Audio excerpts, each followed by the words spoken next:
Hello and welcome back to Will's World Reviews and More. Today I'll be doing my thoughts on the breaking news yesterday from WWE, which was that SmackDown will now be going live on a Tuesday night on the USA Network.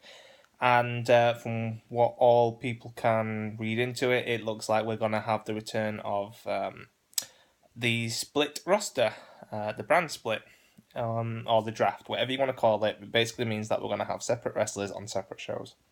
Now, what this means for NXT, no one really kind of knows, and whether it's going to affect that in any kind of significant way.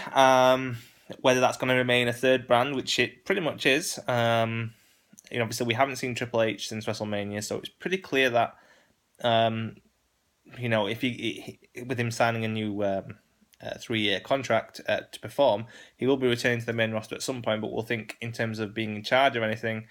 He'll probably stay in charge of NXT, obviously, because he is. But Shane and Stephanie will probably take the helm on either Raw or SmackDown, depending on which one they want to do, really. I saw an article this morning about a mock roster, and that was interesting.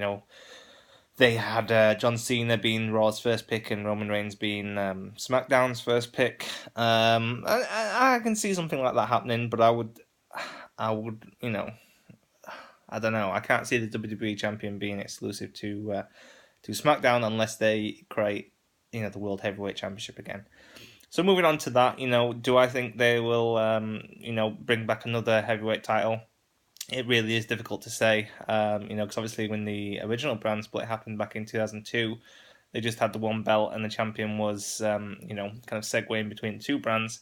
But of course that didn't last. In my personal opinion, I would bring back the heavyweight belt. I would also bring back the Divas Championship so that we could have a women's belt on one show, a Divas belt on the other, a WWE Championship on one show, and a heavyweight championship on the other. Tag team belts. Again, I think I would bring them back if possible, because there is quite a depth on the roster, but I don't think that's as important as perhaps the women's or the WWE Championship. And of course, the Intercontinental and US title can go into separate shows depending on which one works out, who gets drafted. And there is a possibility that they'll bring back the Cruiserweight title if the Cruiserweight Global Series goes well. So there's plenty of options here to think about. And mostly I'm positive about it. I really do think this is the right way to go with the depth in the roster.